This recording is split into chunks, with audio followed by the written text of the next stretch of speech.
Bonjour, je m'appelle Marcus, alors moi je suis en spécialité cinéma audiovisuel depuis maintenant 2 ans. Aujourd'hui je vais vous présenter un peu ce qu'on fait, ce qu'on apprend et je vais vous motiver à venir dans cette spécialité. Alors je vais pas tarder, je vais direct vous montrer le matériel qu'on a à disposition. Louis-Philippe va vous montrer parce qu'il connaît plus que moi.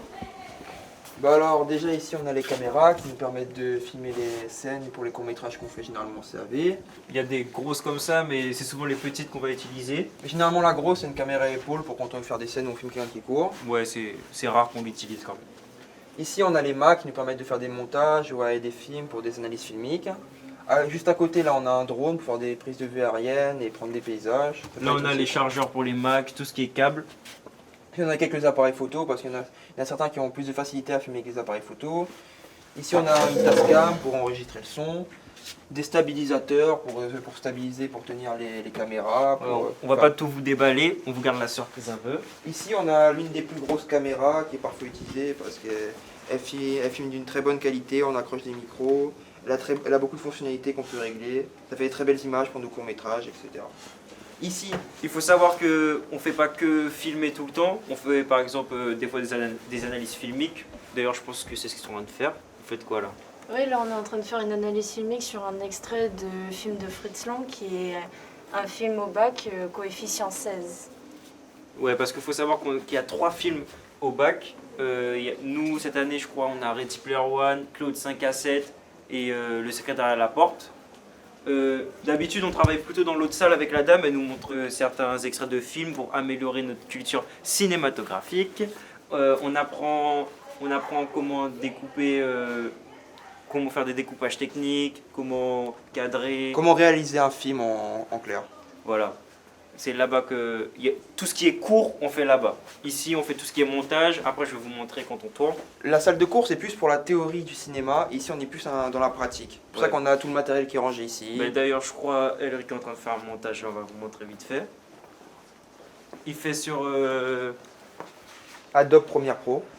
Alors là, je suis en train de finaliser le projet JPO-CDI à l'aide de l'application Adobe Premiere Pro. Il faut savoir qu'on a 2 logiciels. On a Adobe Premiere Pro qu'on utilise sur ces ordinateurs et on a Final Cut qu'on utilise sur les Macs. Ça dépend de comment vous êtes à l'aise sur lequel. Après, on a encore d'autres matériels, par exemple ici. Ici, on a tout ce qui est son. Il faut savoir qu'on a des intervenants qui viennent souvent. Par exemple, pour le son, il y a Tanguy qui vient souvent. Je pense qu'il sera encore là si vous faites une spécialité au cinéma audiovisuel. Par exemple, là, on a les perches. Ici, on a tous les micros canons qui nous servent pour les perches. Par exemple, on en a un juste ici. Bon, attendez, ça c'est un ancien parce qu'on a reçu des tout nouveaux micros. On a ceux-là qui sont généralement branchés à des câbles XLR qui nous permettent de brancher ça à la caméra ou à la Tascam que je vais montrer juste avant pour enregistrer le son.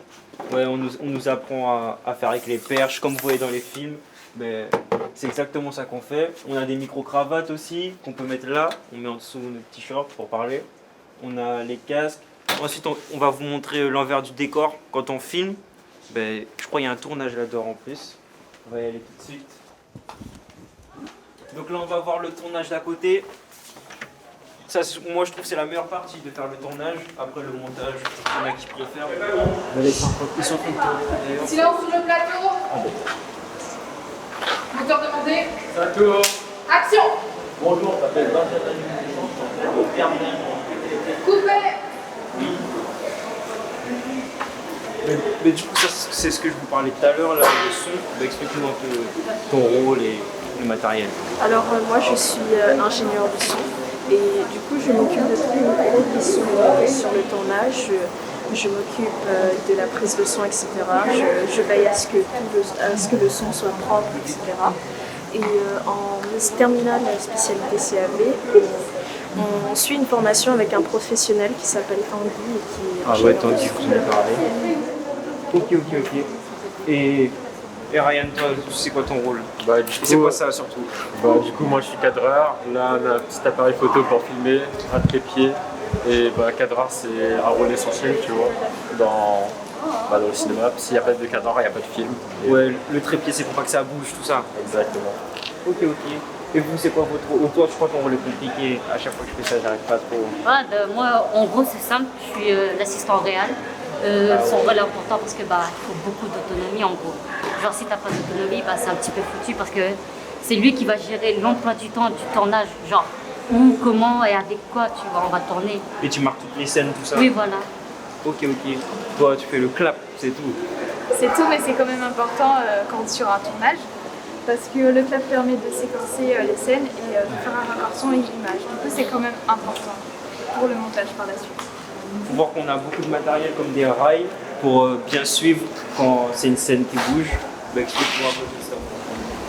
Donc en fait, c'est le même but que Ryan, sauf que moi je suis polyvalent. Donc je travaille sur des rails et je peux faire des panoramiques avec la caméra. Tandis que lui, c'est fixe. Voilà. Ok, et là on va voir le plus important, le réalisateur du film. Du coup, explique-nous un peu ton rôle. Donc moi je suis réalisatrice, donc c'est moi qui gère la mise en scène du court-métrage. Donc tout ce qui va être les plans, même l'histoire en général, etc. Et au fur et à mesure du coup des tournages, des courts-métrages qu'on va faire en CAV, on va gagner une certaine attitude professionnelle pour avoir une façon plus harmonieuse d'être sur le tournage. Une rigueur. C'est ça, exactement. Maintenant, on va voir l'acteur. Déjà, faut voir qu'on a beaucoup de matériel lumière pour nous embellir, donc si vous n'êtes pas trop, c'est pas grave. Bon, du coup, c'est quoi ton rôle, toi? Moi, je me suis engagé en tant qu'acteur. Donc ici, on a différents matériels comme les lumières et le fond vert.